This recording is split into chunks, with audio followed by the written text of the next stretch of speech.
सभी स्टूडेंट्स को नमस्कार बेटा। इस वीडियो में मैं कुछ चीज़ों को लेकर के आप लोग के साथ डिस्कस करूंगा और मेरा जो फोकस रहेगा वो ये रहेगा कि जो इम्पोर्टेंट क्वेश्चन है हिस्ट्री सेमेस्टर 1 की मैं बात कर रहा हूँ और प्राइवेट और रेगुलर दोनों बच्चों के लिए है। तो किसी भी स्टूडेंट को इस पे लेकर के बहुत ज़्यादा परेशान नहीं होना चाहिए। मैं पूरा पेपर का पैटर्न क्या रहेगा, इम्पोर्टेंट क्वेश्चन क्या रहेंगे और जो दूसरी चीज़ें हैं उन सबको इस वीडियो के माध्यम से साझा करने वाला हूँ। और दूसरी बात यह है कि जो सेकेंड ईयर थर्ड ईयर के बच्चे हैं उनके साथ भी इम्पोर्टेंट क्वेश्चन साझा करूँगा, लेकिन पहले जो है चूँकि सेमेस्टर के पेपर आ गए तो सेमेस्टर को लेकर के मैं ज़्यादा चीज़ें जो है डिस्कस करने वाला हूँ।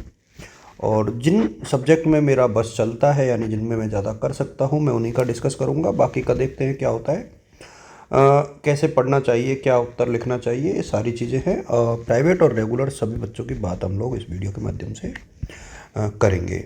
देखिए बीए पार्ट फर्स्ट में यदि आप लोग सेमेस्टर की बात करते हो हिस्ट्री में, तो प्राइवेट और रेगुलर सभी बच्चों के लिए 100 नंबर का पेपर होगा और 50 नंबर का असाइनमेंट होगा। रेगुलर बच्चों के लिए मिड टर्म होगा, मिड टर्म और प्लस असाइनमेंट, और प्राइवेट बच्चों के लिए सारा ही असाइनमेंट होगा। ये पैटर्न है। और 2 सेक्शन पेपर में होंगे, ए और बी, ये मैंने पहले भी बताया है। ए सेक्शन में जो है 2-2 नंबर के 10 क्वेश्चन होंगे और बी सेक्शन में जो है 10 क्वेश्चन होंगे। हर यूनिट में से 2 क्वेश्चन होंगे और आपको जो है 5 क्वेश्चन अटैम्प्ट करने हैं हर यूनिट से एक, और एक क्वेश्चन जो है आपके 16 नंबर का यानी 16 मार्क्स का होगा। तो ये आपकी इम्पोर्टेंट चीज़ें हैं। अब मैं बात करूँ सिलेबस की, तो सिलेबस को लेकर के डिस्कशन करना बेहद ज़रूरी है फ़िलहाल, क्योंकि बहुत महत्वपूर्ण है ये। यूनिट 1 में से इम्पोर्टेंट चीज़ें क्या आ सकती हैं। एक तो बेटा मैं सभी बच्चों से चाहूँगा कि आपको यदि ये इस सिलेबस की पीडीएफ चाहिए, if you want to PDF of this syllabus, तो आपको मेरा जो टेलीग्राम ग्रुप है डीएस एजुकेटर, वहाँ से आपको मिल जाएगा ये। तो डीएस एजुकेटर आप सर्च करोगे टेलीग्राम पर तो डेफिनेटली ये मिल जाएगा और वहाँ पर आपको बाकी चीज़ें भी मिल जाएंगी। नंबर वहाँ पर सेफ रहते हैं, तो वो मेरा एक अच्छा माध्यम है। देखिए पहला क्वेश्चन जो बनेगा यहाँ से वो बहुत सिंपल है कि पहला क्वेश्चन आपका बनेगा main source of ancient Indian history, यानी जो भारत का प्राचीन भारत का इतिहास है उसके प्रमुख स्रोत जो है कौन कौन से हैं। तो पहला क्वेश्चन तो आप यहीं से पिक करोगे। और इसके बाद जो है आपको देखना पड़ेगा जो हड़प्पन कल्चर है यानी हड़प्पा की जो सभ्यता है उसका ओरिजिन और विस्तार कहाँ कहाँ पे हुआ और उसका जो उसकी प्लानिंग थी, अर्बन प्लानिंग, वो कैसी रही। एक क्वेश्चन तो आपको यहाँ से निश्चित तौर पर मिल जाएगा कि हड़प्पा की सभ्यता जो है उसका उद्भव कैसे हुआ, उसका विस्तार कैसे हुआ और उसकी जो नगरीय सभ्यता है उसको डिटेल से एक्सप्लेन करो। और एक क्वेश्चन जो यहाँ से बनता है वो है ये डिक्लाइन क्यों हुई, यानी इसके जो हड़प्पन सभ्यता है इसके डिक्लाइन के क्या कारण थे। एक क्वेश्चन यहाँ से ये भी बनता है। इसके बाद जो है कुछ क्वेश्चन जो बन सकते हैं वो ये है कि जो वैदिक लिटरेचर है हमारे यहाँ यानी वैदिक जो साहित्य है उसके समाज, राजनीति और अर्थव्यवस्था पर क्या प्रभाव नज़र आते हैं या क्या प्रभाव पड़े। तो मेरे सामने जो 3 इम्पोर्टेंट क्वेश्चन मैं आप लोग के साथ साझा करूँ इसमें से, तो पहला क्वेश्चन ये है, दूसरा क्वेश्चन ये है हड़प्पन कल्चर का विस्तार, उद्भव, विस्तार और नगरीय सभ्यता और इसके पतन के कारण। ये तो पहली यूनिट से हो गए। दूसरी यूनिट से मैं आप लोगों के साथ बात करूं तो rise of Magadha up to Nanda, मतलब जो है नंद वंश तक जो है मगध के साम्राज्य का विस्तार कैसे हुआ। और इसके बाद जो है ये बहुत इम्पोर्टेंट मेरे सामने बन जाता है कि जैनिज्म और Buddhism and their contribution to Indian culture, यानी जैन धर्म और जो बौद्ध धर्म है उनका भारतीय जो संस्कृति है उसमें क्या योगदान रहा है। तो ये 2 क्वेश्चन तो ऊपर के टॉपिक से मैं आपको बताना चाहूँगा। और इसके बाद ये जो आखिरी टॉपिक है ना, ये मेरे सामने बहुत इम्पोर्टेंट है, मौर्यन आर्ट एंड आर्किटेक्चर्स, यानी जो मौर्य काल है उसमें कला और जो स्थापत्य कला है उसका विस्तार से वर्णन कीजिए। ये बहुत इम्पोर्टेंट चीज़ एक हिसाब से बन जाता है।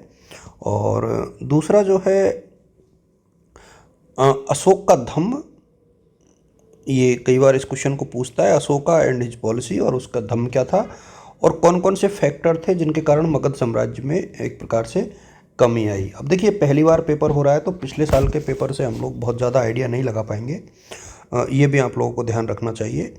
यूनिट 3 से हम लोग बात करें तो age of Satavahana and foreign powers, तो कौन कौन सी फॉरेन पावर्स थी, और सातवाहन जो युग है एक प्रकार से वहाँ किस किस के बारे में क्वेश्चंस पूछे जा सकते हैं।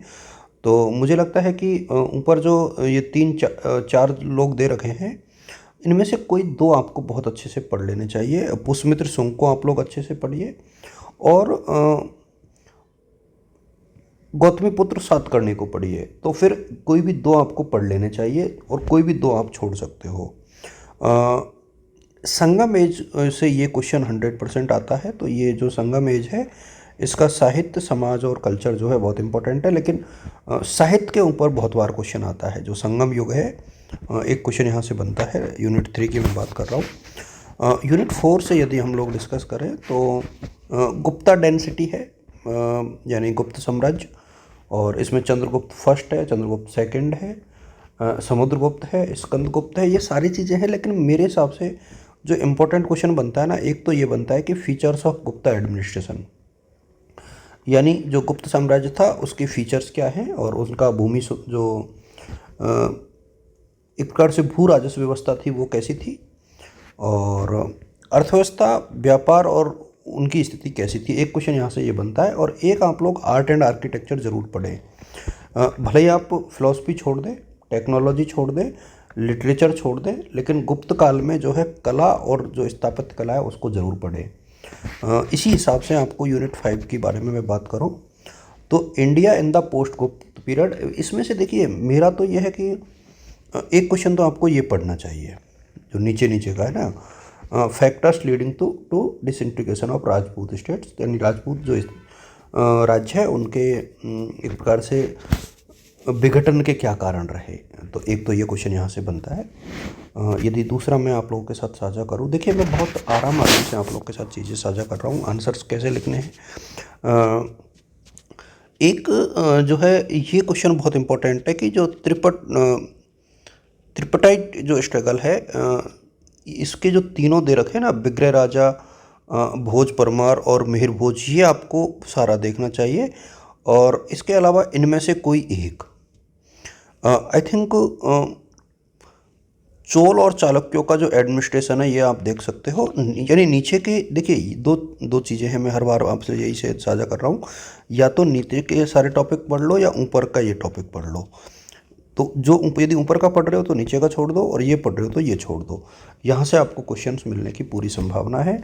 और जो प्राचीन इतिहास है इसकी बुक्स बहुत ढेर सारी आप यहाँ पर देख पा रहे हो कि दे रखी हैं।